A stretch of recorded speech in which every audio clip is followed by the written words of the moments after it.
Marcos 14. E dali a 2 dias era a Páscoa, e a festa dos pães ázimos, e os principais dos sacerdotes e os escribas buscavam como prenderiam com dolo, e o matariam. Mas eles diziam, e não na festa, para que porventura não se faça alvoroço entre o povo. E, estando ele em Betânia, assentado à mesa, em casa de Simão, o leproso, veio uma mulher, que trazia um vaso de alabastro, com unguento de nardo puro, de muito preço, e quebrando o vaso, lhe derramou sobre a cabeça. E alguns houve que em si mesmos se indignaram, e disseram, para que se fez este desperdício de unguento? Porque podia vender-se por mais de 300 dinheiros, e dá-lo aos pobres. E bradavam contra ela. Jesus, porém, disse, deixai-a, por que a molestais? Ela fez-me boa obra. Porque sempre tendes os pobres convosco, e podeis fazer-lhes bem, quando quiserdes, mas a mim nem sempre me tendes. Esta fez o que podia, antecipou-se a ungir o meu corpo para a sepultura. Em verdade vos digo que, em todas as partes do mundo onde este evangelho for pregado, também o que ela fez será contado para a sua memória. E Judas Iscariotes, um dos 12, foi ter com os principais dos sacerdotes para lhe entregar. E eles, ouvindo-o, folgaram, e prometeram dar-lhe dinheiro, e buscava como entregaria em ocasião oportuna. E, no primeiro dia dos pães ázimos, quando sacrificavam a Páscoa, disseram-lhe os discípulos, aonde queres que vamos fazer os preparativos para comer a Páscoa? E enviou 2 dos seus discípulos, e disse-lhes, ide à cidade, e um homem, que leva um cântaro de água, vos encontrará, segui-o. E, onde quer que entrar, dizei ao senhor da casa, o mestre diz, onde está o aposento em que hei de comer a Páscoa com os meus discípulos? E ele vos mostrará um grande cenáculo mobilado e preparado, preparai-a ali. E, saindo os seus discípulos, foram à cidade, e acharam como lhes tinha dito, e prepararam a Páscoa. E, chegada a tarde, foi com os 12. E, quando estavam assentados a comer, disse Jesus, em verdade vos digo que um de vós, que comigo come, há de trair-me. E eles começaram a entristecer-se e a dizer-lhe um após outro, sou eu. E outro disse, sou eu. Mas ele, respondendo, disse-lhes, é um dos 12, que põe comigo a mão no prato. Na verdade o Filho do Homem vai, como dele está escrito, mas ai daquele homem por quem o Filho do Homem é traído. Bom seria para o tal homem não haver nascido. E, comendo eles, tomou Jesus pão e, abençoando-o, o partiu e deu-lhe, e disse, tomai, comei, isto é o meu corpo. E, tomando o cálice, e dando graças, deu-lhe, e todos beberam dele. E disse-lhes, isto é o meu sangue, o sangue do Novo Testamento, que por muitos é derramado. Em verdade vos digo que não beberei mais do fruto da vide, até aquele dia em que o beber, novo, no reino de Deus. E, tendo cantado o hino, saíram para o Monte das Oliveiras.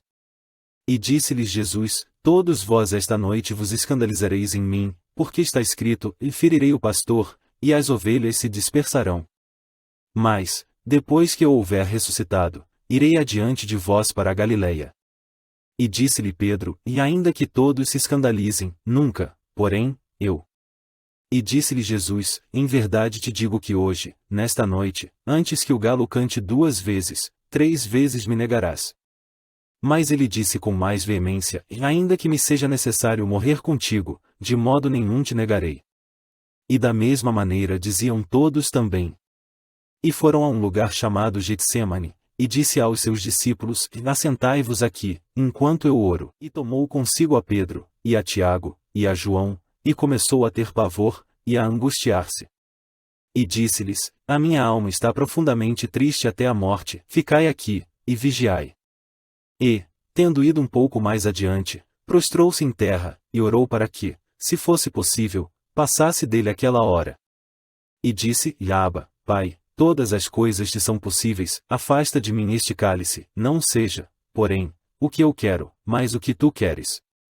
E, chegando, achou-os dormindo, e disse a Pedro e Simão, dormes? Não podes vigiar 1 hora? Vigiai e orai, para que não entreis em tentação, o espírito, na verdade, está pronto, mas a carne é fraca. E foi outra vez e orou, dizendo as mesmas palavras. E, voltando, achou-os outra vez dormindo, porque os seus olhos estavam pesados, e não sabiam o que responder-lhe. E voltou terceira vez, e disse-lhes: Dormi agora, e descansai. Basta, é chegada a hora. Eis que o Filho do Homem vai ser entregue nas mãos dos pecadores. Levantai-vos, vamos, eis que está perto o que me trai. E logo, falando ele ainda, veio Judas, que era um dos 12, da parte dos principais dos sacerdotes, e dos escribas e dos anciãos, e com ele uma grande multidão com espadas e varapaus. Ora, o que o traía, tinha-lhes dado um sinal, dizendo: E aquele que eu beijar, esse é, prendei-o, e levai-o com segurança. E, logo que chegou, aproximou-se dele, e disse-lhe: Rabi, Rabi. E beijou-o. E lançaram-lhe as mãos, e o prenderam. E um dos que ali estavam presentes, puxando da espada, feriu o servo do sumo sacerdote, e cortou-lhe uma orelha. E, respondendo Jesus, disse-lhes: E saístes com espadas e varapaus a prender-me, como a um salteador. Todos os dias estava convosco ensinando no templo, e não me prendestes, mas isto é para que as Escrituras se cumpram. Então, deixando-o, todos fugiram. E um certo jovem o seguia, envolto em um lençol sobre o corpo nu. E lançaram-lhe a mão. Mas ele, largando o lençol, fugiu nu. E levaram Jesus ao sumo sacerdote, e ajuntaram-se todos os principais dos sacerdotes, e os anciãos e os escribas.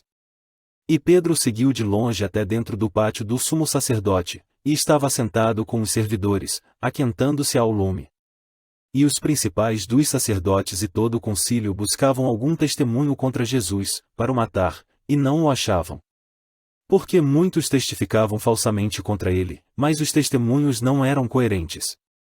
E, levantando-se alguns, testificaram falsamente contra ele, dizendo: Nós ouvimos-lhe dizer: Eu derrubarei este templo, construído por mãos de homens, e em 3 dias edificarei outro, não feito por mãos de homens. E nem assim o seu testemunho era coerente. E, levantando-se o sumo sacerdote no sinédrio, perguntou a Jesus, dizendo: E nada respondes? Que testificam estes contra ti? Mas ele calou-se, e nada respondeu. O sumo sacerdote lhe tornou a perguntar, e disse-lhe: És tu o Cristo, filho do Deus bendito? E Jesus disse-lhe: Eu o sou, e vereis o Filho do Homem assentado à direita do poder de Deus, e vindo sobre as nuvens do céu.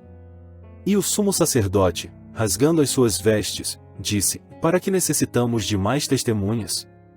Vós ouvistes a blasfêmia, que vos parece? E todos o consideraram culpado de morte. E alguns começaram a cuspir nele, e a cobrir-lhe o rosto, e a dar-lhe punhadas, e a dizer-lhe: Profetiza. E os servidores davam-lhe bofetadas. E, estando Pedro embaixo, no átrio, chegou uma das criadas do sumo sacerdote. E, vendo a Pedro, que se estava aquentando, olhou para ele, e disse: Tu também estavas com Jesus, o Nazareno. Mas ele negou, dizendo: E não o conheço, nem sei o que dizes. E saiu fora ao alpendre, e o galo cantou. E a criada, vendo-o outra vez, começou a dizer aos que ali estavam: Este é um dos tais. Mas ele o negou outra vez. E pouco depois os que ali estavam disseram outra vez a Pedro: Verdadeiramente tu és um deles, porque és também Galileu, e tua fala é semelhante. E ele começou a praguejar, e a jurar: Não conheço esse homem de quem falais. E o galo cantou segunda vez. E Pedro lembrou-se da palavra que Jesus lhe tinha dito: Antes que o galo cante 2 vezes, 3 vezes me negarás. E, retirando-se dali, chorou.